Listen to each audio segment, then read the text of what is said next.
Welcome to today's Explainer. We've got a lot to get through, so let's just dive right in. Because today, we are absolutely tearing down a massive misconception. We're going to look at some truly fascinating data and history from our source material that suggests pretty much everything we think we know about the video game industry is backwards. We tend to look at these massive multi-billion-dollar corporate studios and think, okay, that's the pinnacle of gaming evolution. But what if they aren't? What if they're actually just a temporary glitch in the system? Part 1. The natural state of video games. So, to really understand this whole dynamic, we have to look at the spectacular failures of modern corporate gaming and compare them to the frankly unbelievable success of solo indies. I mean, why are massive megacorporations with teams of literally thousands of people and seemingly limitless budgets releasing games that completely flop, while a single teenager working from their bedroom laptop is making a game that sells millions of copies? It sounds totally absurd, right? But it's happening right now, year after year. And that brings us to a really provocative thesis from our sources. The idea that video games are fundamentally an artisanal craft, not heavy industry. The massive corporate factory model we have right now isn't the final evolution of gaming at all. It's actually a historical and biological anomaly. Moving on to part 2, the guerrilla era. To figure out what the true natural state of video games actually looks like, we have to rewind back to the guerrilla era of development. And across the globe, we had these two incredibly distinct bedroom coding cultures. Over in Japan, you had the PC-88 and PC-98. These were expensive, high-end office computers mostly used by young adults. Because there was no corporate censorship from giant console makers, indie creators used floppy disks to sell really deep, mature, high-resolution visual novels directly to players, completely word-of-mouth in the Akihabara district. Meanwhile, over in Europe, you had the ZX Spectrum. It was super cheap, mostly bought for kids, and the games were literally saved on standard audio cassettes. And because of the severe hardware limitations, these kids ended up creating surreal, brutal platformers and massive text adventures. So totally different genres, different cultures, but they both shared one absolutely crucial thing: total creative freedom without any corporate gatekeepers telling them what to make. The craziest part about this is that the titans of today's industry didn't start in giant skyscrapers. Neon Falcom and Square, who are absolute RPG giants now, started out in tiny rooms making PC-88 games.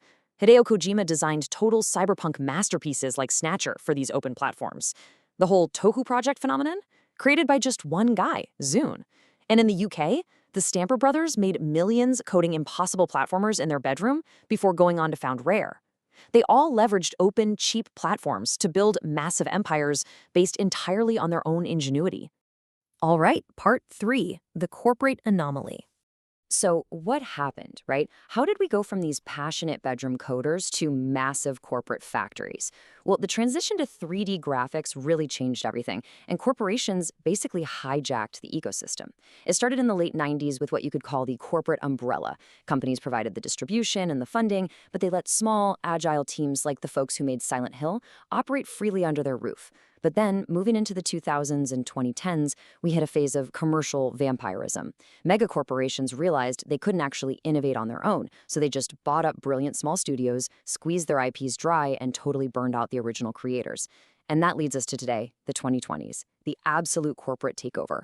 The passionate founders are long gone. Now it's MBA executives and finance committees running the show, treating games strictly as retention products, which has led to absolute algorithm-driven paralysis.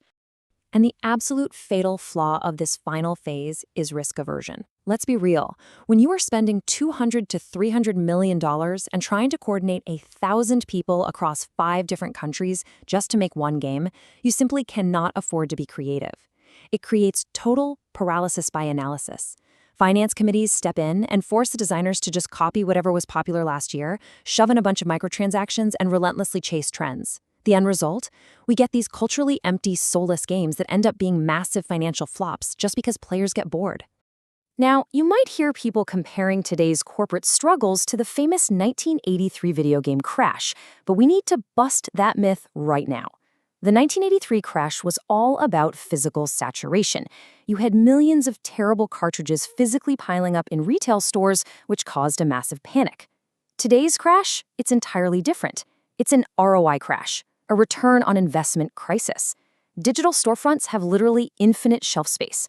So the market itself isn't dying. It's just that bloated corporate budgets have made their specific way of doing business completely unsustainable. Part 4. The Return of the Envy.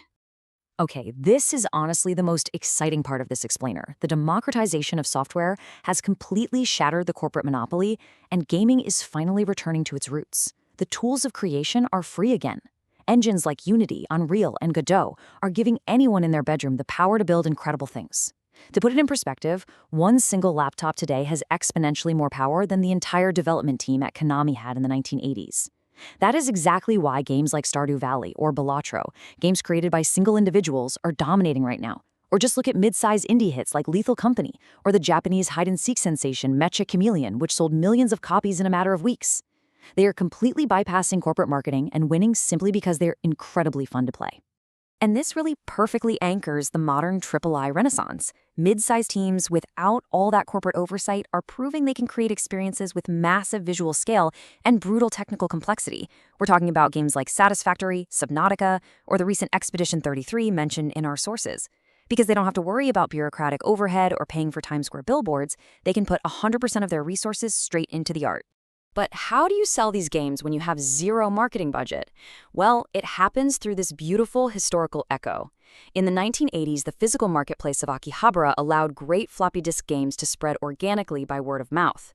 Today, Steam's algorithm does the exact same thing, but on a global scale. If a tiny game launches and gets overwhelmingly positive reviews from its first buyers, the algorithm automatically puts it in front of millions of people. Seriously, good games literally sell themselves now. Which brings us to part 5, the myth of the gamer. So why do these indie games resonate so deeply while AAA games are struggling so hard? To understand that, we have to break down a really destructive corporate myth, the idea that a unified mass-market gamer exists. It doesn't. It's a total fiction invented by Wall Street analysts. What we actually have are isolated tribes. You've got the appliance user, who basically treats their console like an appliance to play FIFA or Call of Duty with friends, and they completely ignore wider gaming culture. Then you have the system tactician, who's obsessed with deep mathematical games like Balatro or that intense crime simulator, Schedule I. Or you've got the chaotic socialite playing Lethal Company just for the voice chat. A Call of Duty player is not looking for a complex deck builder and vice versa. They are completely isolated communities. And that's where the massive studios fail. When corporate executives try to mix all these different genres together to achieve this mythical mass appeal, they just create a soulless Frankenstein of a game. They throw in shooting mechanics for the COD fan, they sprinkle in light RPG elements for the fantasy crowd, and of course microtransactions for the finance guys. The result? The action players find it way too slow, the RPG players find it incredibly shallow, and it ends up alienating absolutely everyone.